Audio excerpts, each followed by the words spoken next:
Study and Learn Assam YouTube channel সকলকে স্বাগতম জনাইছো আজি এটা বিশেষ টপিকৰ ওপৰত ভিডিঅটো প্ৰস্তুত কৰিলো হয়তো থাম্বনেল দেখি তোমালোকে গম পাইছা আজি কিহৰ বিষয়ে কথা পাতিব গৈ আছো এসআই এক্সাম কেতিয়া হ'ব বা এডমিট কাৰ্ড কেতিয়া ঘোষণা কৰিব এই বিষয়টোৰ ওপৰত ভিডিঅ বনাবলৈ মন নাছিলে কিন্তু তোমালোকৰ মাজৰ পৰা বহুসকল ষ্টুডেন্টৰ আমাক কমেন্ট কৰি আছে বা আমাৰ WhatsAppত মেছেজ কৰি জনাই আছে যে এসআই এক্সাম কেতিয়া হ'ব আৰু কেতিয়া এডমিট কাৰ্ড ঘোষণা কৰিব প্ৰথমে তোমালোকক এটা কথা কৈ যাওঁ তোমালোকৰ মাজৰ পৰা মই দেখা পোৱাত দুটা টাইপৰ ষ্টুডেন্ট মোৰ চকুত পৰিছে এনেকুৱা হৈছে বহুসকল ষ্টুডেন্টে এনেকৈ আমাক কমেন্ট কৰি জনায় বা এনে ধৰণে আমাক WhatsAppত মেছেজ কৰে যে স্যাৰ এসআই এক্সাম কেতিয়া হ'ব বা এডমিটখন কেতিয়া ঘোষণা কৰিব হিমালকেটো ঠিকই আছে কিন্তু এনেকুৱা ষ্টুডেন্ট কিছুমান আছে যি সকলে কৈ থাকে যে ইমান দিনৰ পৰা প্ৰিপাৰেচন কৰি আছো এডমিট কাৰ্ড কেতিয়া দিব আমনি লাগি গৈছে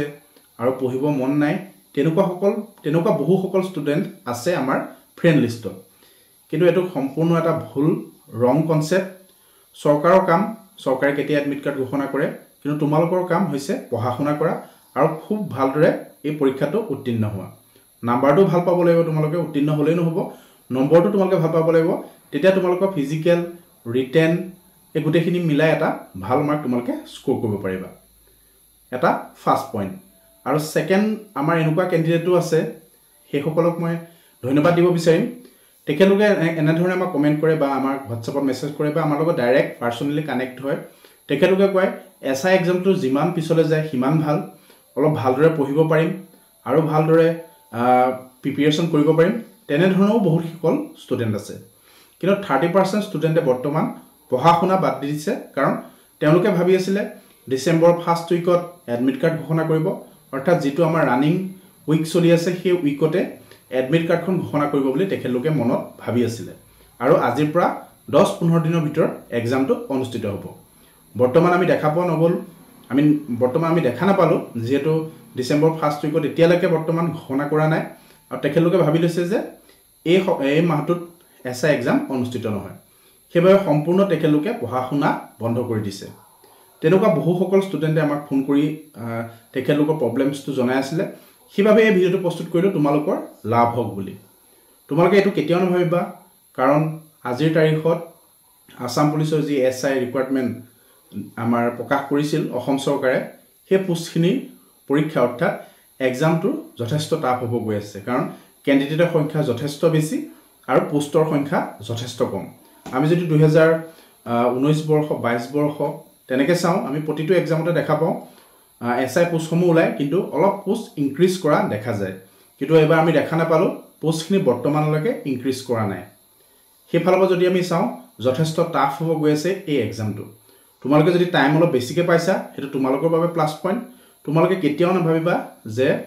এতিয়ালৈকে ঘোষণা কৰা নাই এডমিট আৰু কিমান পঢ়িম আৰু কিমান দিন লাগিব এই কথাটো মনলৈ নানিবা বহুসকল ষ্টুডেন্টৰ মনত এই ধাৰণাটো বৰ্তমান ঠাই পাইছে সেইবাবে এই ভিডিঅটো প্ৰস্তুত কৰিলো তোমালোকৰ যাতে আজিৰ পৰা এই কনসেপ্টটো মনৰ পৰা নাইকিয়া হৈ যায় আৰু বহুসকল ষ্টুডেন্ট এনেকুৱাও আছে খুব সিৰিয়াস দেখা পোৱা যায় খুব ভালদৰে পঢ়ি আছে ডেইলি এটা দুটা কোৱেশ্চন আমাক WhatsAppত মেছেজ কৰি জনায় যে এই কোৱেশ্চনটোৰ প্ৰপাৰ এনসাৰটো কি হ'ব আমিও ট্ৰাই কৰো যিমানখিনি পাৰো তেওঁলোকক ইনফৰমেশন সমূহ দিবলৈ এইখিনি হৈছে মূল কথা আমাৰ এক্সাম ৰিলেটেড আজিৰ পৰা তোমালোকে মনত এটা কথা কেতিয়াও ভাবি নলবা যে এসআই এক্সাম কেতিয়া হ'ব যেতিয়া হলেও তোমালোকে 10 পৰা 12 দিনৰ ভিতৰত যাতে এক্সামটো তোমালোকে দিব পাৰা অৰ্থাৎ আজিৰ তাৰিখত যদি এডমিট কাৰ্ডখন ঘোষণা কৰে আজিৰ পৰা 10 পৰা 15 দিনৰ ভিতৰত যাতে তোমালোকে সম্পূৰ্ণ সিলেবাসখন কমপ্লিট কৰি এক্সামটো দি পাস কৰিব পাৰা তেনে ধৰণে নিজকে প্ৰিপেয়াৰ কৰা বহুসকল ষ্টুডেন্টে খুব সিৰিয়াসলি বহু দিনৰ পৰা প্ৰেক্টিস কৰি আছে আৰু খুব কম সময় আছে এই সময়ত তোমালোকে ডিমোটিভেট নহবা আৰু তোমালোকৰ পঢ়াশুনাটো কমাই নিদিবা তোমালোকে আগতে যেনে ধৰণে পঢ়ি আছিলা আজিও তেনে ধৰণে তোমালোকে পঢ়ি থাকা খুব কম সময়ৰ ভিতৰত এডমিট কাৰ্ডখন ঘোষণা কৰিব আৰু তোমালোকৰ এক্সামটো অনুষ্ঠিত হ'ব তোমালোকৰ এক্সামটো যাতে সকলোৰে ভাল হওক হেতুৱে কামনা কৰিলো আৰু খুব ভালদৰে পঢ়ি থাকা ধন্যবাদ